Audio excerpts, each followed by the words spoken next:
ఆడబొమ్మనో అరటి ఆకునో మల్లె తీగనో కాదమ్మా, ప్రతిభా శోభల పౌరుషమెంతో కలిగిన వాళ్ళం మేమమ్మా.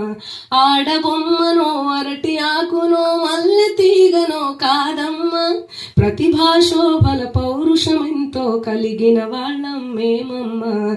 జీవితమంతా ఆడపిల్లలు తండ్రుల అన్నల భర్తల కొడుకుల నీడలలో పడి ఉండాలంటూ, స్వాతంత్ర్యానికి అర్హత స్త్రీలకు లేనే లేదని అణచివేతలు, స్వాతంత్ర్యానికి అర్హత స్త్రీలకు లేనే లేదని అణచివేతలు ఇంకానా ఇకపై సాగవో, ఇంకానా ఇకపై చెల్లవో.